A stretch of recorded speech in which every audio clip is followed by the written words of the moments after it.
Broncos country. Been a long time since I've been on here talking about a loss, and here it is, AFC Championship game. Just not enough for versus the AFC number 2 seed New England Patriots. We're going to get into all of it, man. It's a post-game podcast. Come in here, man. I know heartbroken, but we'll pay a little bit of tribute to this team. Let's get this podcast started right about now.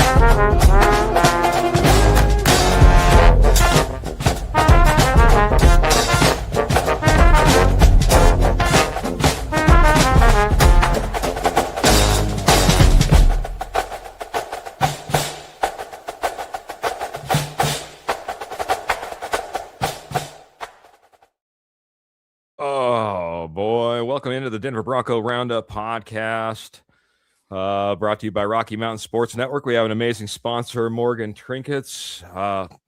Man, Broncos country, I knew it was going to be a tight game. I knew it was probably going to be a low-scoring game. If you're in here for the pregame, I predicted a 17-13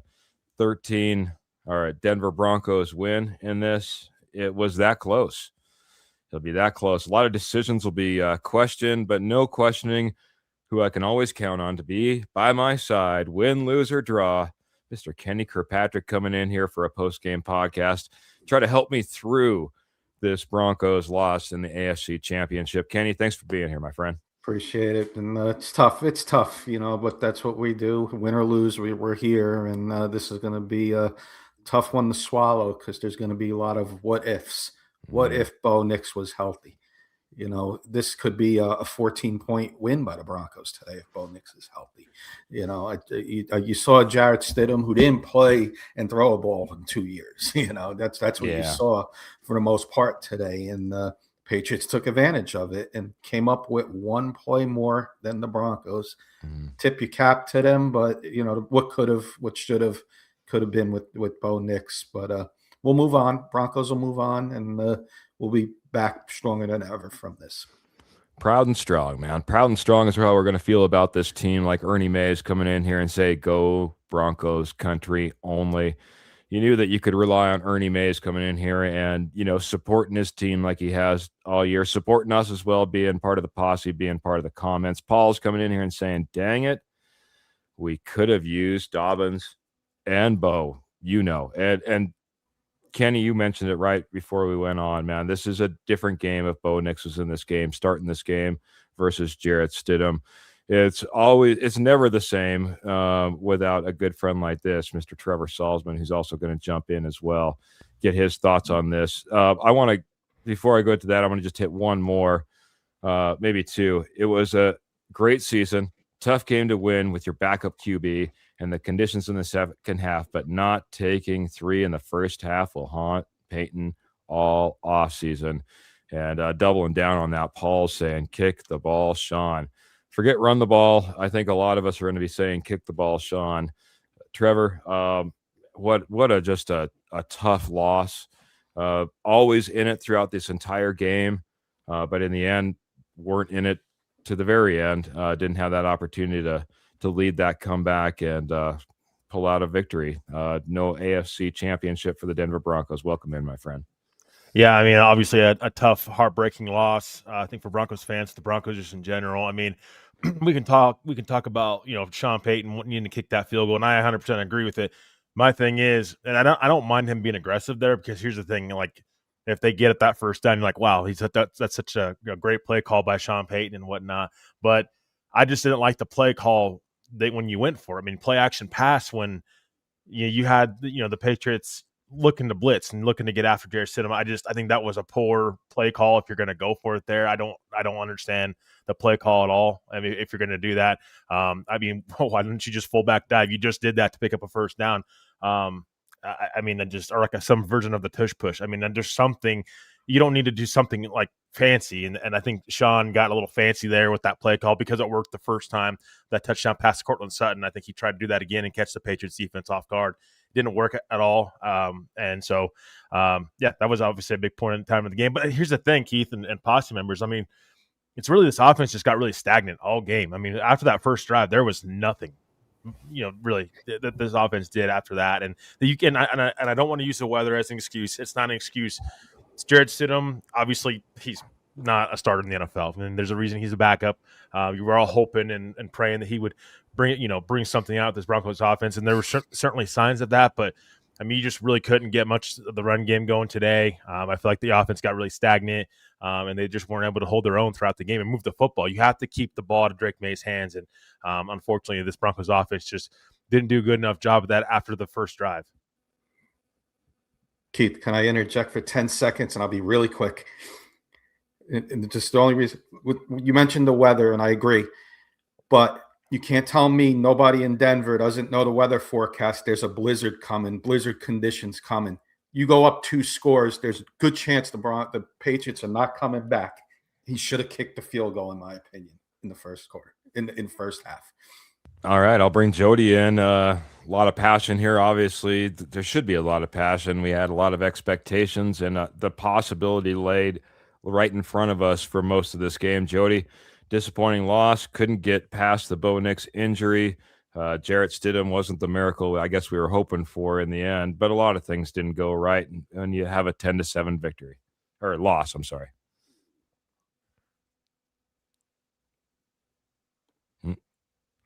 Looks like we're having some technical difficulties on Jody's end. Oh, there we are, my friend. Drops for me is the big thing. It kills drives when you drop a pass for 3 or 4 yards on first down.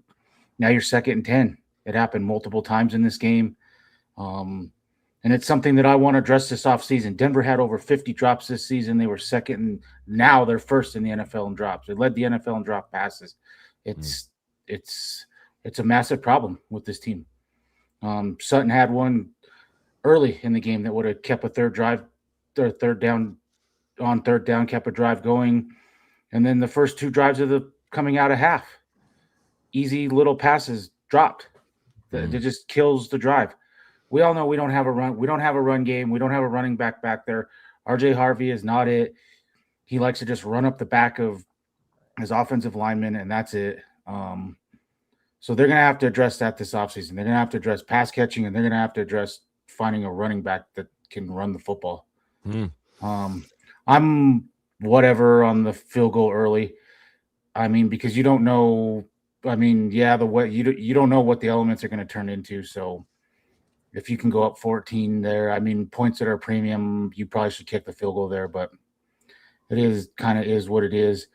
I'm more pissed off. Why is Jonah Ellis your backup edge rusher on the field on a key third down like that? Why are your starters not in on the field? Why did you have to waste a timeout right there coming out? You wasted a timeout right there. There was no reason for that right after the punt. Yeah, I don't blame you, Jody. Frustration. Wasn't the perfect game. Not from a player perspective, not from a coaching perspective.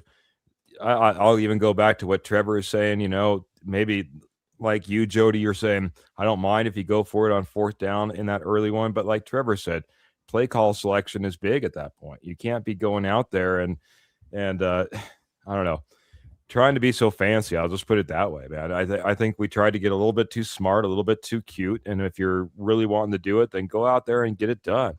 That's the type of game that it needed to be, especially as this game went on. And it was the team that we weren't able to be, especially on offense. It was a tough game to watch, man. It was a tough game to watch. Let's be honest. That play that Jarrett Stidham made where he fumbled, that's 100% on him. That's not on Peyton. That's on. I mean, he's drifting back. Throw the ball away. I mean, there were multiple times it was like, just throw the ball away. What are you wait? I mean, you're holding the ball so long, just throw it away. Or just take the sack. Take the sack. Yeah. That was just such a bad. I mean, that was 100% on him. That was a horrible play, and that right there really cost us more than Sean Payton not kicking a field goal, because you're going to punt. You're going to punt the football, and they're not going to score. You're going to be up at least. You're going to be up 7-0 at half. Yeah. Good afternoon, Keith and Kenny and Gobo Broncos, says Michael Ronquillo. He's still coming in with those orange and blue hearts, loving his Broncos Mile High salute here, man. It's tough, man. It's really tough. He also says good afternoon, Jody, as well. Keith's coming in here. Keith Stober, no run game. Again, you're not going to win without some sort of run game. He's got his licks in here for RJ Harvey, Jaleel McLaughlin, and what we were able to put together on the ground today. Graham's coming in and says the future is bright. We need to have a shorter offseason. We need to have a shorter offseason. Laugh out loud, he says. And Michael just pointing out, hey, maybe Dobbins would have been the difference in this game. Had Dobbins been able to go, maybe this would have been a different outcome. You just were picking on RJ Harvey a little bit, his ability to get anything going in this game. And more than anything, at one point, I was just yelling at the screen myself saying, you need to get north and south. Get north and south. I think they end up bringing Tyler Bidet in the very next play just to get that north and south mentality rather than trying to break it out to the end. North and south is not running right up your offensive linemen's backs. Yeah, that's true as well. And I mean, the first play of the first couple plays of the game, that was apparent. He just ran right up the back of Quinn Miners, and I mean, to me, that's if you're not going to address pass catching, you can work on drops or whatever, but you got to find a running back that you've got to find I don't see how you can go into next season trusting J.K. Dobbins, his injury history, and you have got to find a legit running back that can carry the ball. And that's not RJ Harvey, and that's not Jaleel. Now, I will say one thing that I will blame Sean Payton on. Why 1 week is it Jaleel, and then the next week we're starting starting RJ Harvey, and he's getting all the carries? Why won't he commit to one guy? Not going to. Never has. Didn't do it in New Orleans. Not going to do it here in Denver. That would be my answer. Dan's coming in and says no offense yet again. It's like we have not seen the offense do anything. It's not like we have not seen the offense do anything. There was a lot of games this year with no offense. He's not going to go ahead and say it's just a Jarrett Stidham problem for sure. He's pointing out that this Broncos offense did struggle at times throughout this year. Kenny, I'm going to let you take the mic here for a second. We do have a Patriots fan coming in here and saying, ha, Patriots are the best. We'll see what happens in the Super Bowl. I think that will be by far their toughest competition, regardless of who they go up against. Probably would have been a different game if Bo Nix was out there. I'm just saying. Kenny, try to bring some happiness, I don't know, or some levity. We're all Broncos fans. It's tough. It's tough. I see Kurt in there and Michael and everybody in there, and it's tough. I'm not going to say, congratulations on a good season. I'm not going to say that. It didn't end with a Super Bowl win, so it's not where you wanted to be. I'm going to call a player out. A player that was supposed to be this joker, Evan Ingram. Where was he? 2 receptions, 19 yards. Off season, go draft a tight end. We thought maybe you should have drafted Colston Loveland or somebody else. I don't want Evan Ingram on this team next year. This was your chance to step up. Where were the tight ends in this game? They were non-existent. You should be throwing short, intermediate routes to them, but he couldn't because Evan Ingram wasn't open. Cortland Sutton had 1 reception, and Trevor nailed it in the pregame show. Christian Gonzalez is a pretty damn good corner. Somebody else needed to step up. It wasn't there. It should have been Evan Ingram, in my opinion. That would have opened up the run game. Evan Ingram, I'm pointing a finger at you on offense. I'm sorry. That's what I'm doing. And I'm venting a little bit from an outside perspective, and I feel for all my friends who are Bronco fans and the posse as well. Yeah, it's a difficult way. But I'll tell you what, Kurt is in there. He's He's not a very happy camper. I'll just put it that way. He's in the comments. I don't know if I can put half his comments even on the screen. Kurt, it's okay, man. I know that this wasn't all because of Sean Payton. Players had to go out there and play. I talked about it pre-game. I don't think the offensive line had that great of a game. I thought Miners looked bad today. Miners looked really bad. He kept getting beat by Barmore like all game long, it seemed like. So, I mean, it was a rough game up front. It didn't help out Jarrett Stidham. At times was not helping this run game as well. And we didn't even have to wait until the second half when the snow was flying to say maybe that's the reason for this. They weren't good for the majority of the game. It seems like I can count on maybe one hand the amount of snaps that Stidham went back there and had a good clean pocket to deliver out of. Trevor, go ahead.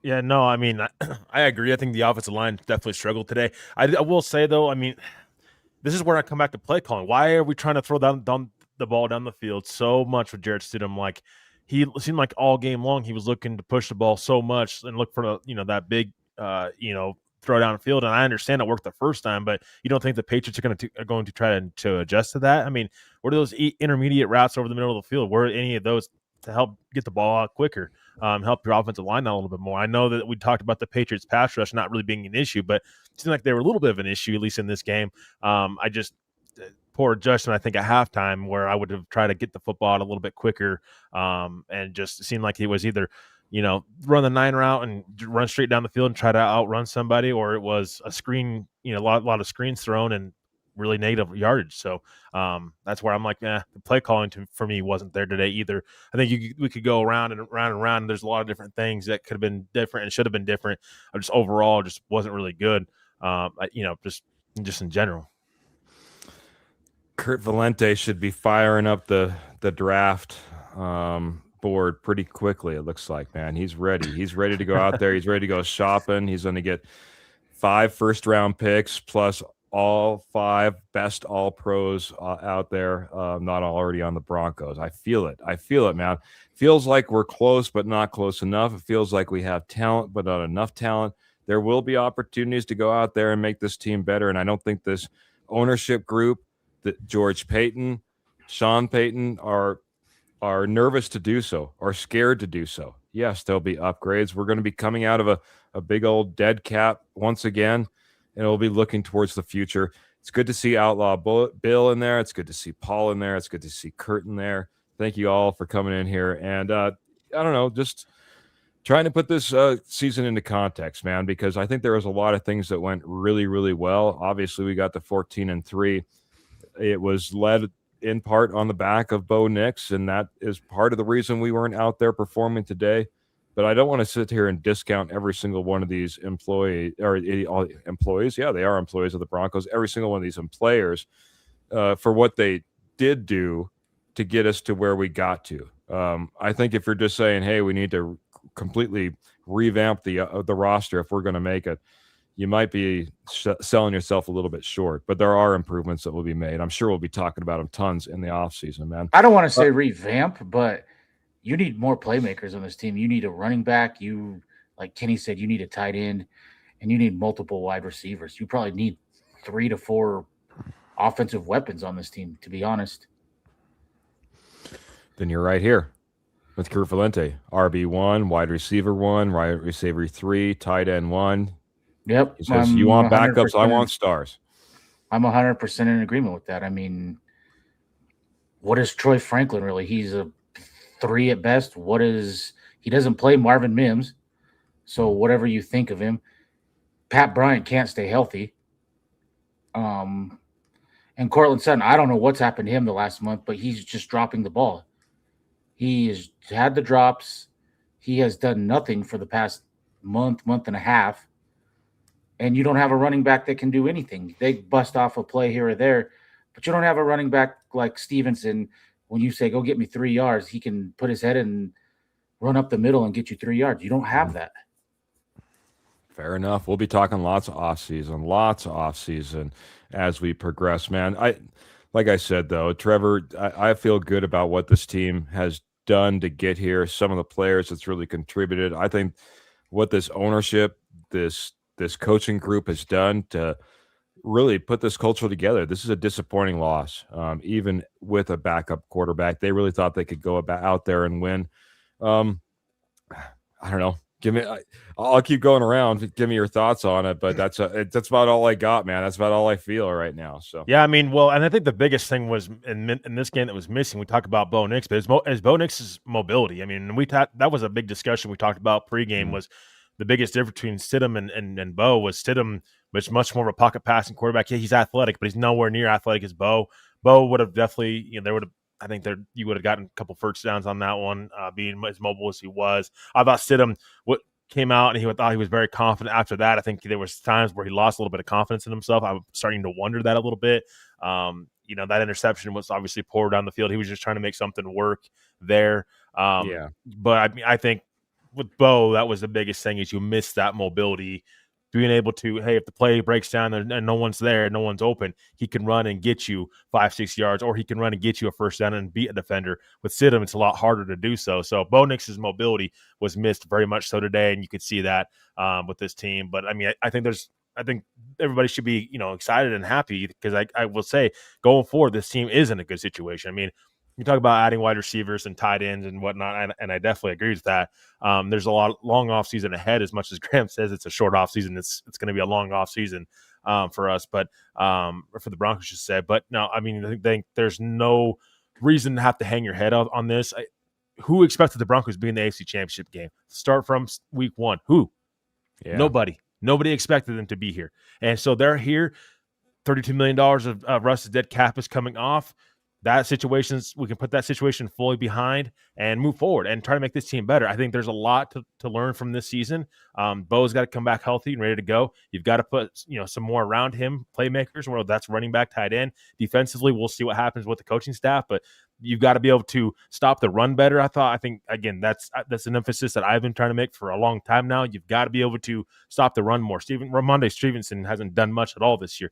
Yeah, he has 70-some yards in this game. Like last week, James Cook went off. I mean, it just goes to show you need more from a personnel standpoint, but you should definitely, Broncos country should not be hanging their head after this game. It's tough, I know, because it just happened. It's heartbreaking, and there's a little bit of things. If it would have went a different way, would have changed the outcome. Yes, it's a game by inches, but nobody expected this Broncos team to be here. And the fact that they got here and they know now lessons can be learned going forward, and you can have a chance to make your personnel better going forward, I think is absolutely something to be looking forward to.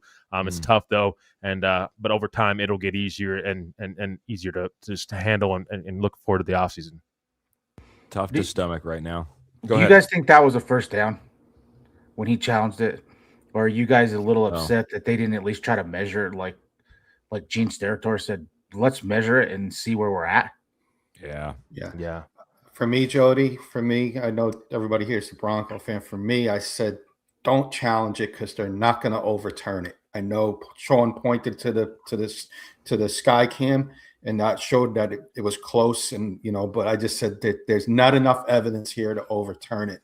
Don't challenge it. I know you're in the moment there, and I've been there as a high school coach and peewee level coach. You're in that moment. You don't know. You just throw the flag from emotions. But I think he's going to maybe look back and say, maybe I shouldn't have thrown that flag when he's second guessing himself on things he could have done better, because they're just not going to change that call. You see it all around the leagues. They only, if it was called short of the first down, it would have stood either way. I don't know if you understand. It would have stood either way. That's my opinion on it. And it happened. He threw the flag. I was like, oh, it's a mistake. It's going to come back later to haunt. It didn't. You don't know what would have happened. But I would have not thrown that flag. I think Bo covers up a lot of pass protection issues that Stidham could not. You were just talking about that, Trevor. Jody, I'll let you chime in on it as well, man. It sure seems like as much criticism as we give to Bo Nix about bailing out of the pocket at times throughout this season, and he does it too early, too soon. The one thing that you can say is his legs kept him usually in a positive yardage situation. There was even times that, the best scrambles by Jarrett Stidham was for a negative yard or two. It's nice to have Bo Nix, and he does help some of these pass protection issues, maybe more than we kind of thought coming into this game, as this offensive line has been highly touted. How'd you feel about the offensive line and obviously the difference between Stidham and Bo Nix in this game? The O-line was okay. Miners played bad. I mean, Miners, he made he whiffed on one sack, and then I don't remember what play it was, but he was on the left side, and he straight up just whiffed 2 over there. So I don't think he played well today. But if you're going to knock somebody, you're going to have to knock Sean Payton for they were blitzing and they were bringing 7 and 8. Where are your hot routes? Where are some of your other stuff? Why, if he can throw the ball 50 yards, you're telling me he can't throw the ball 5 yards? I mean, there was no hot routes. There was nothing. So that I will say that's on Sean Payton. And you could see it. They just said, screw it. If he's going to beat us, he's going to beat us. But we're bringing the heat, and that's what it is. Yeah, you got Phil McLaughlin coming in with some heat and agreeing with you as well. He says, good afternoon, Keith, Kenny, Judge, and Rocket Man. Great season. D played great.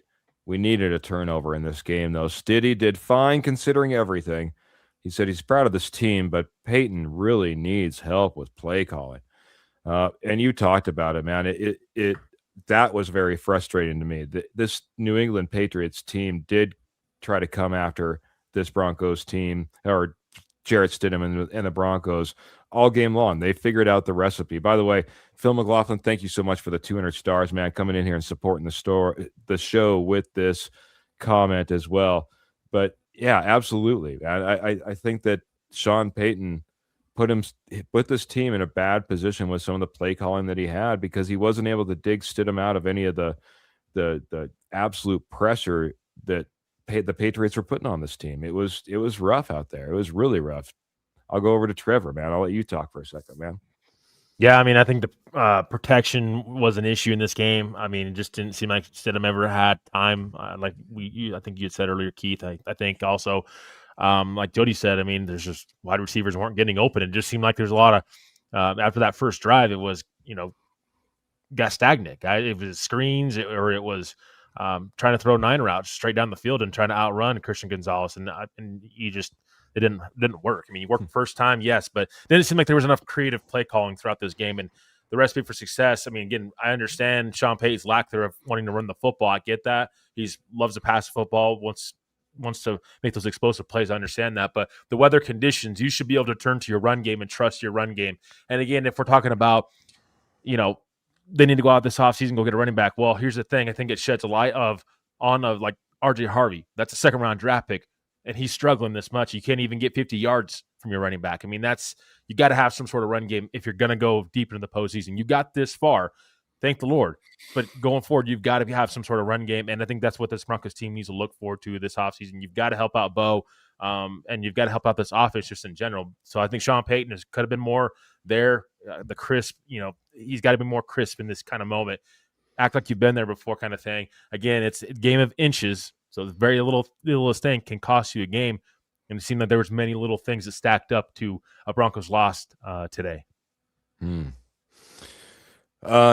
I got Paul coming in here. He says, well, first he says Russ lost us another game, but he's also saying, I think if we would have traded for a wide receiver, signing a big name wide receiver in free agency, we would have won this game.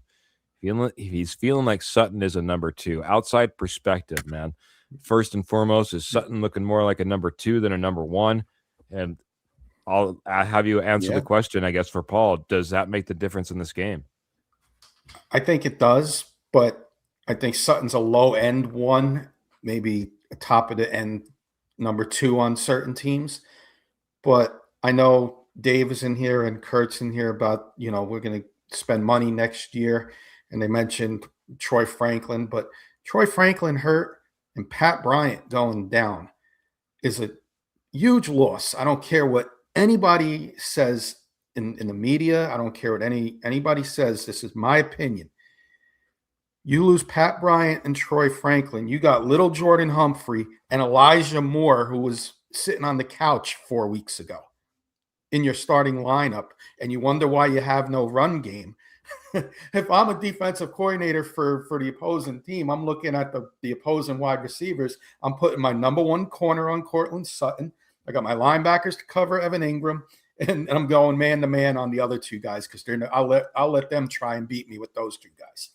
That's what the Broncos had. Let's Bryant and Franklin would have been a huge upgrade, and I think the game could have been a difference in the score if those two guys were in there. Now, I'm not saying they're going to be all pros, but they're legitimate wide receivers in this league when they were in this year. And you got either one of those two in the lineup, might be a different game. Knew this criticism would come in, but here it is, man. We got Jermaine coming in and says maybe next time take the 3 points. You ain't that smart, Sean. I got Victor coming in as well saying always get the 4 sure points. That is all. Going to have to give Sean a call and discuss. Victor's not happy. He's going to have to get the ear of Sean Payton and let him know what the business is. It's wild how it does come down to that. I wasn't overly upset at the time that we were even going for it. Didn't like the play call, but I'm kind of in what Jody kind of alluded to. If you go up 14-0 right there, you do put yourself in such a great position. Defense is probably pinning their ears back a lot more.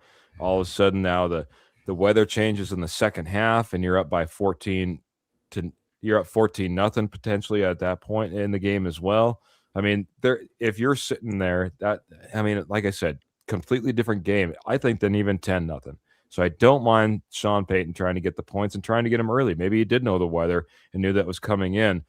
But boy, that play call, that'll haunt me for a while, man. I do not like these spread it out wide, try to make things happen type of play calls when you got like a yard to go. It just doesn't make any sense to me. It takes me back to that Super Bowl where it should have been a run to Marshawn Lynch, I guess is the best way to put it. So I don't know. Where else are we good? We got Raiders coming in here. Wow.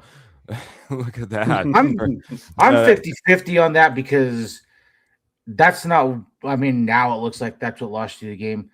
The Stidham play is more impactful to me than than not taking the field goal there. That killed you. And you can blame a lot of things on Sean Payton today, but I don't know what Stidham was trying to do. He kept pump faking, backing up. Either just fall down and take a sack or just throw it away. Mm-hmm. There was no one there. Where are you going to throw the ball to? Once it was blown up right there, just fall down at that point. Yeah. And we're all going to be coaches over here. Sean should have did this. Sean should have did that. We're on here disagreeing on stuff. It's going to happen. It's going to happen for weeks. It's going to happen for months. It's going to happen for years. I'm on disagreement. If you know you got no playmakers on your offense, you take points any way you can.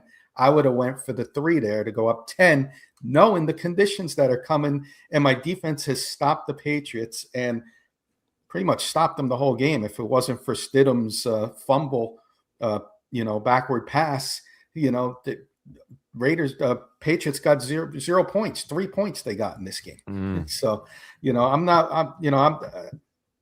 we're all going to second guess. We're not the head coach. He's got his reasons why he went for it. Probably, like you guys both said, 14-0 is better than 10-0. But I would have had somebody call Sean and say, hey, we got bad weather coming in the second half. We need to go up 2 scores. I don't think they'll be able to come back if we go up 2 scores. Somebody should have gave Sean Payton that call and gave him an update on that weather that was coming. I mean, to what Trevor said, RJ Harvey, 13 carries for 37 yards. That's not even a 3-yard average. I mean, that is part of why you are having to chuck the ball 40 times because you are not busting any runs off where he can say, let me keep going back to the run. Agreed. I don't know if I saw anybody busting off any runs. I was going to look to see what Ramondre Stevenson did, and certainly as I'm not going to say anything on him. He was 25 for 71. That's the 2.8 yard average. He didn't do anything. He just got a lot of carries. Yep. Drake about the same average. Drake May was the only one, and I mean, I'm surprised at some point they didn't put a spy on him because he just said as soon as he hit his back foot, if there wasn't somebody open, he just said screw it, and right up the middle he went. Martin's coming in here with 4 things that cost us. Stiddy's turnover that led to a TV, not taking the 3 points, that blocked field goal, and not getting that call on the 4th down. Peter Johnson also coming in and saying, that one hurt. It's a shame they took the deep shots so late. And on Gonzalez, didn't make sense. Stiddy is a backup for a reason. A bit hard to blame him. Peyton made some questionable calls as well, man.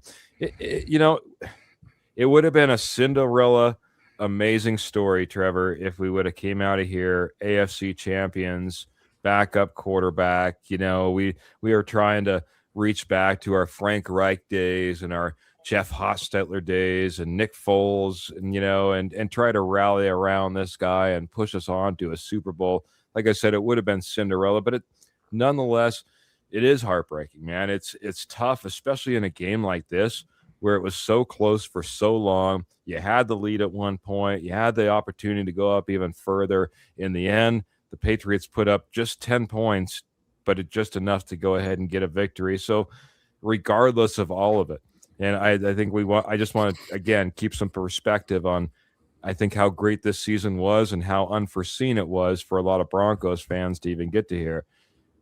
Great season, but it hurts in the end, regardless of all that. Can I ask a question of everyone real quick? Mm-hmm. Sure. If Denver had a true 3-down running back that they could trust to run the football, do you think Sean Payton's play calling is a little bit different? No, because I think, once again, he's had 3-down running backs. He had Reggie Bush, and he didn't use him hardly at all. Yeah, but I don't really know that when he had Reggie Bush was a 3-down running back. Okay, who else was on the team with him?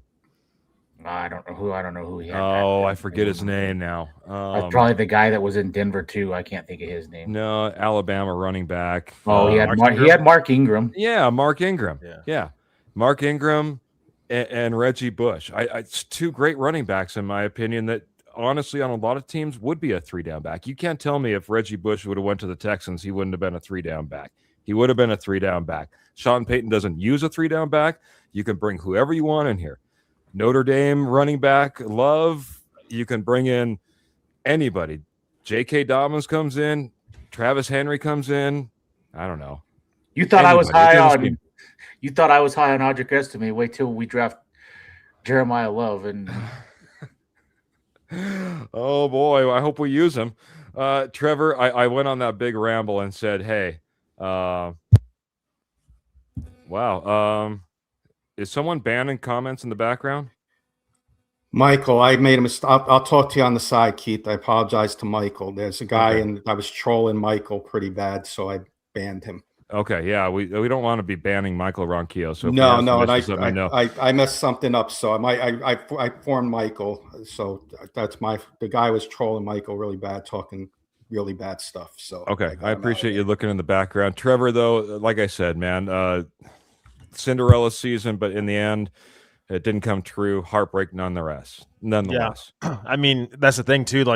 But here's the thing too that the Broncos are going to have to adjust to, and Sean Payton's going to have to adjust to this too. If you're going to want to win a Super Bowl, you've got to be able to win in multiple ways, and that's the thing is when these snow weather kind of games happen or bad weather games happen, you've got to be able to transition to your running game and be able to trust them. And that's the thing with J.K. Dobbins in this game. I do think Sean Payton trusts him more than any running back on the field. Problem is J.K. Dobbins can't stay healthy. And so you've got to be able to have multiple ways to win. It can't just be, hey, if Bo Nix is on it today and he's got a good game, we're going to win. You've got to be able to increase your odds of winning and find multiple ways to do that by running the football. The Patriots did that today. Drake May wasn't overly impressive. He ran with his feet. I get that. But they also was running the football and had a little bit more balance. And so I know it wasn't a big run game from the Patriots today, but you've got to be. My point is you got to be able to win in multiple ways. If one way is not working, the passing game is not working, you've got to be able to flip over to the run game and trust that. And that's something Sean Payton's got to get used to. And that I don't know if that's a personnel issue or whatever. Either way, they've got to get that figured out. The defense, Keith, I do want to shed some light on the defense and what Van Joseph has done. I mean, I thought the defense played outstanding today. I don't know that you could really ask this defense to play much better. That Stidham fumble, turnover really hurt them. But I think that this defense just was the shining light of this team all season long. Big reason why you're here is because of this defense. going forward, I think if you're the Broncos and Sean Payton and George Payton orchestrating this roster, you've got to keep that in mind. Like, okay, we had a historical season from our defense. I mean, this defense was very good all season long, one of the best defenses in the league. We've got to act like, though, that this defense maybe. I'm not going to say they are going to take a couple steps back, but we've got to keep that in mind. Like, it just can't just be about the defense. We've got to have more from our offense. We've got to be able to win with our offense as well. And I'm not just trying to say, blow out teams, but I'm saying, like, you've got to not just rely upon your defense so much. It's important to have a good defense, but you also got to be able to balance that with a really good offense. So if you're George Payton and Sean Payton this offseason, you've got to keep that in mind. Like, you may lose Vance Joseph. You may lose Jim Leonard. Who knows what's going to happen with those guys? But and JFM might be out the door as well. But you've got to be able to improve this offense and find ways to win. That's got to start with run game. You've got to figure out that balance going forward, even when Bo does come back, because that's when you see these Super Bowl teams, like you have the Rams and the Seattle Seahawks. They do have that balanced attack, and they can beat you multiple ways from an offensive standpoint. Yeah, agreed, buddy. All right, I think post-game show, we're going to go ahead and do the wrap-up. I'm going to go around the horn. I'll start with Mr. Jody Moncrief. Final thoughts this game, this season, and then I'll talk to Kenny, too, and get his thoughts, and then, of course, Trevor, before we get out of here. Jody, first, you first, my friend. Just reflecting back on this whole season as a whole, I mean, you started 1-2 and you went on this 11, 12 game winning streak. Number 1 seed, you hit 2 of your 3 goals on the season, and you're doing it with a massive cap hit of rust still. So everyone should be excited about that. You were in this game with a backup quarterback, and I mean, we all believed in Stiddy, but there's a reason why he is a backup quarterback, and there were some things that showed. But you have an elite defense, and now you've got guys that are, I mean, you're missing Brandon Jones. That's going to be key next year. Dre Greenlaw is going into the offseason healthy. That's going to be key. So there's going to be some things there, and now you've got some money to spend. Go get Bo Nix some playmakers. I don't think we discussed it earlier, but Adam Schefter posted, he said about 12 weeks for Bo Nix is what his injury is going to be. So that's about 3 months. The hardest part is he's got 4 solid weeks that he can't put any weight on the ankle. Mm-hmm. If he can make it through that, he should be back for OTAs and ready to roll. So this team is going to be, I mean, they've got challenges. They're going to have a number 1 schedule next year. So a little tougher schedule. But they're going to improve. We've said it before, Sean Payton, George Payton, they've been drafting well. So Denver's going nowhere. Just fix some of the deficiencies you have on this roster. And of all of them, I'll say running back is one. You've got to find someone that you can trust when the pass game's not there. That, to me, is the number 1 thing. Other than that, this was a great season. Fun year discussing football with everyone, and go try to catch the next game. And now it's mock draft 2.0 time, I guess. Yeah. 0.5, 1.0, 2.0. It's been a great season, but we'll obviously transition to the off season pretty quickly. Some final thoughts from my friend Kenny Kirkpatrick. Yeah, first and foremost, I'm in a side chat with Michael. Everything's okay. I accidentally deleted him because I know he is everybody's friend, and that was my fault. Everything is good. Michael is not eliminated from this show.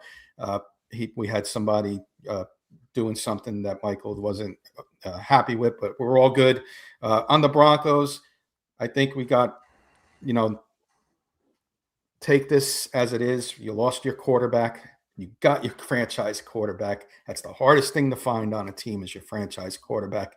You got him in your rookie window. That means you can go spend money on some key free agents, positions of need, draft coming up. The offseason is going to be great. Not going to say it was a great season. It was a season that could have been special. You know what? You build off this next year. Bo Nix healthy. You go get it next year. Just the future's bright. And I think you got not only a 1-year wonder for the Super Bowl, a dynasty coming. I do think you got a dynasty coming, and defense is in place. You got yourself a really good team. So go Broncos. We'll be doing off-season stuff real soon. Draft talk, free agency talk. It's going to be nonstop here at Denver Bronco Roundup, and also the Juice. We'll be doing it nonstop. I was going to say, I'm excited for the Juice, man. The Juice will be all tasty, talking about both the AFC Championship, NFC Championship, Tuesday, 8 p.m. Mountain Standard Time, getting you all set up for the Super Bowl, breaking down both of these games and talking about what will be the Super Bowl. I can't wait for that, Kenny. Thanks for all your podcasting over here on the network. And Trevor, final thoughts from you, my friend. Yeah, I will say everything we've been talking about. Sean Payton did say they actually did have a run play designed on that 4th and 1, and they swapped it out for a pass play at the last minute. So again, take it with a grain of salt. I mean, he said he's going to go back and reevaluate, some of the play calling, and that's where it's at too. I don't understand the play action pass and not run the football right there when you just had a fullback dive a couple plays before. But that, decision was made. As we move forward into the offseason, though, I mean, I think, again, Broncos country, keep your head up. I mean, no one had the Broncos being 14-3. No one had the Broncos winning, or hardly anybody, I should say, had the Broncos winning the AFC West. There was a lot of things accomplished this year. Bo Nix, I think, was up and down, but I think he got better throughout the postseason. And as you got into the postseason, we could talk about the difference, and what this team is at, and what they need to do in this offseason to address certain issues. But I mean, you exceeded expectations, in my opinion. I had this team as a 10-win team, I think, Keith, before when we had our predictions at the start of the season. So this team definitely exceeded my expectations. I think going forward, moving forward in this offseason, you've got to take up that aggressiveness, take more. You're going into year 3 with Bo Nix as your quarterback. You've got to get him more help. I mean, can't just hold on. I mean, I'm not trying to reiterate what Kurt's saying, not saying give up every draft pick possible, but I'm saying you've got to be a little bit more aggressive. If that's getting that running back, maybe you do give up that extra 4th round pick to go get that running back, or maybe you do go spend big money on a running back in free agency because you need that so much. So be a little bit more aggressive this offseason and get those holes filled from an offense and defense side of the ball. We'll see what assistant coaches news happens with our assistant coaches. Davis Webb, I think, will get pursued pretty heavily. Vance Joseph, we'll see. And then Jim Leonard possibly could be on the move too. So some coaching staff changes could be coming for the Denver Broncos as well. We have to keep that in mind. But, looking forward to the offseason talk. Football never dies. It's certainly not going to die now just because the Broncos season's over. I'm looking forward to getting to more offseason talk and going through the scenarios and finding different ways to make this roster better. But I really want to thank the posse and everybody for supporting us, Keith. And us four, I know we all appreciate everybody for supporting us all season long, being here with us throughout the ride. And it was really fun season. I've had much fun covering the Broncos team in a long time. And it was great, going through the ride and being the AFC Championship game for first time in a long time. So I want to thank Keith, Kenny, Jody. Thank you guys for having me on and being here with you all season. And I want to thank the posse for being as amazing as they possibly can be. Broncos country, hang in there. Better days are ahead. Boy, I don't know if I could have done a wrap-up much better than that, man. That was spot on because I appreciate the posse members so much. They've ridden with us all year long, and many of them for multiple years, through the hard times, coming through the rain into sunnier days where the clouds will part and Broncos will eventually take home that Super Bowl championship trophy. Great guys like Phil McLaughlin saying, great show, guys. The season was an entire preseason warm-up for next year. That's all it was. So you guys talked about it, man. We have a lot planned, for the off-season. Off-season is just as busy as the regular season. Be proud of your Broncos, though. What a great season it was. Didn't end the way we wanted. Like you said, Kenny, maybe not our ultimate goal, but we're getting there, and this team is headed in the right direction, man. Going to go ahead and have to sign out of here, man, with a Denver Broncos loss for the first time in a long time, AFC Championship. But we'll be back. We go live every Tuesday. Is that right? Every Wednesday, every Saturday, every pregame and postgame. I guess those are all gone. And, of course, we got the Juice. All of our shows, 8 p.m. Mountain Standard Time. We're on Facebook. We're on YouTube. We're on Apple Podcast. We're on Spotify. Just a quick shout-out. Please check out our amazing sponsor, Morgan Trinkets. If you have anything that you'd like for Southwest Jewelry, Southwest Pottery, and Estate Gold at wholesale prices. That being said, like I said, time to get out of here. Boots in the stirrups, guns in the holsters. Denver Broncos right there in your heart. Till next episode, everybody, we're out of here. Mile high salute. Thanks, everyone.